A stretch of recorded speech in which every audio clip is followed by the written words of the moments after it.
Jared Polin, FroKnowsPhoto.com, and it's time for another AdoramaPix Rapid Fire Critique brought to you by AdoramaPix. But before we start, if you'd like to submit your photos for a Rapid Fire Critique, click on Submit Photos and then click on Rapid Fire Critique. Follow the instructions, hit send, and maybe next week I will be looking at your photos. So this week we have photos from Ben Westover, and we've got 10 images here. I believe they were shot with the Canon EOS 600D, and I believe the kit lens quite often. So let's just dive right into it. First things first, we have I guess it's a street performer, it said.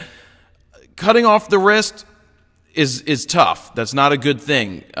Putting the guy right in the middle, maybe vertically it would have worked better, but not the way that it is. Now, the background is fine. It's blown out. It's a little on the dark side, so it's a little underexposed. I would like to pump it up just a little bit in the exposure range to give it more of a less underexposed look, because it's a little on the dark side.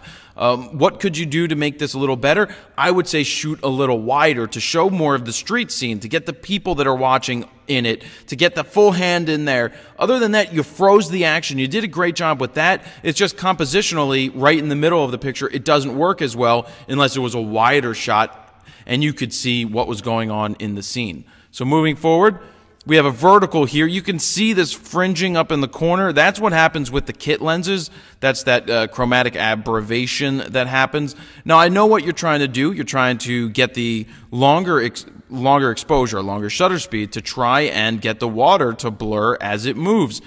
I would have tried this horizontally. I think a horizontal would be better. Now, I like the effect that you got.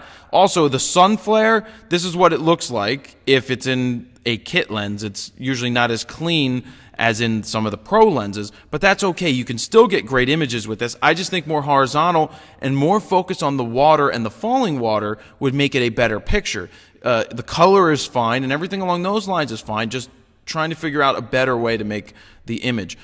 I like this shot a lot. I like it as a portrait. I like it as an environmental portrait with this girl out in the wilderness with the light, the sun in back of her head. Great job getting the exposure right, and great job with the sharpness and the framing. This is a very nice shot. I really like the feel and the warmth of this one.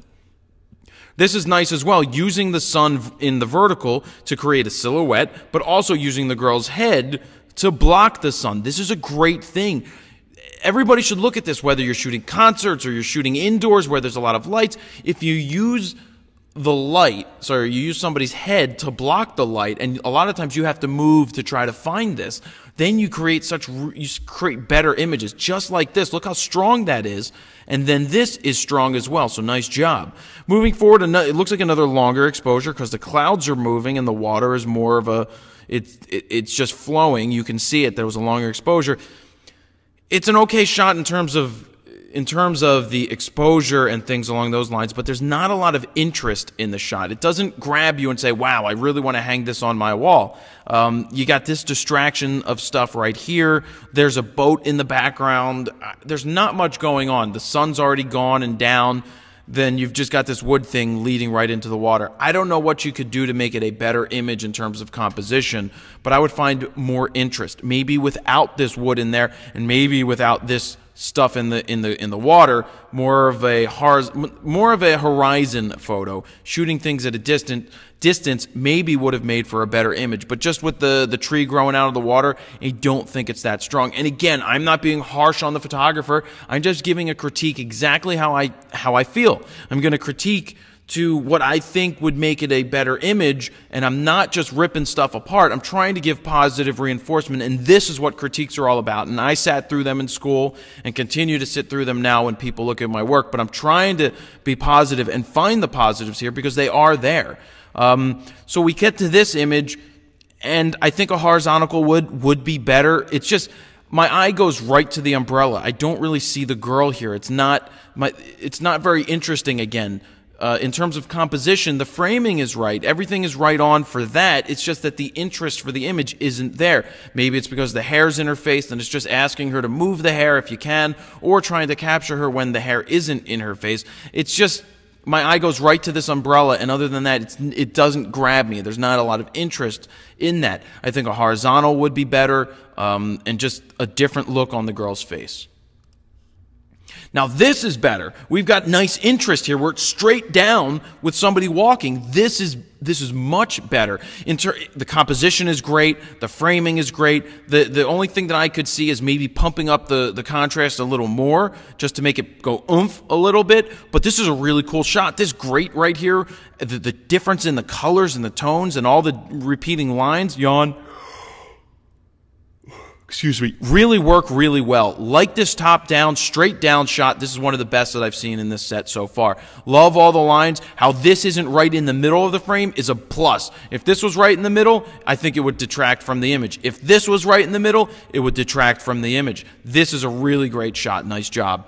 This is a nice capture as well. Look at just the rippling of the fire, just the heat in the air. That's really good. Maybe a black and white could be better for this. I know that you would lose the color here, but this hard thing over here, or it says card or hard, is a little on the distracting side because I'm being drawn to it. So in terms of composition, maybe a composition along the lines of this would be a little better. Yeah, we would have dropped his hand out of there, so it's a little tough. I think it's close, but maybe just doing that, like boom and boom, would be an okay composition because it gets rid of the distraction hard thing in the background. But this is nice. I like what you're doing here. This is a nice composition, but the lens flare, not your fault. It's part of that kit lens. It's all coming in through here. I like the idea of the symmetry, even left to right, drawing you into the girl sitting at the end, questioning what is she doing there. Something that you could do to try to change this lens flare out is to go black and white and see if it cuts out on some of the distractions in the image. But it's close. I think it's an okay shot. I don't think it's the best of the best, and I don't think it's the least favorable of the bunch, but I think it's okay. All right, so we've got some work to do on this. I want to check out the exposure and everything with this one. EOS 600D, 50 millimeter 1.8, 1/1600th of a second. That's interesting. 400 ISO. Okay. All right, I think we can figure this out. Shutter speed's too fast. Slow it down, let more light in. I don't know why it's out of focus. It's blurry. Well, the focus is right here instead of on her. I'm pretty sure it's right here on the backpack, so the focus was just missed. Composition's okay. I would probably bring it down a little bit because there's all of this dead space up here. So if you just move it down, I like how she's on the left-hand side of the frame. That works well. But it just needs a little bit less headroom, and it needs to be in focus. And a little bit more exposure. I would have dropped my exposures. 1/1600th of a second, I probably would have dropped at least a stop to 800th of a second. See, that's one stop from 800th to 16th. Maybe even going as low as 400th of a second just to get more detail in the face. But it needs to be sharp. That's one of those things that if it's not a sharp image and that focus misses, it's not going to be a usable shot. So there are a few strong images here, but I think this was a good set for critiques. I think this photographer is close. And with some of these tips, with just a little bit of tweaking and just picking up on some of these techniques that I'm throwing out here, I think the next time around you're going to start to see those images that I'm talking about and capture them, and you're already on the right path. So nice job there. Don't forget, if you'd like to submit your images, click Submit Photos, Rapid Fire Critique, fill in the information, hit send, and maybe next week I will be looking at your images. So that's another AdoramaPix Rapid Fire Critique. Jared Polin, FroKnowsPhoto.com. See ya.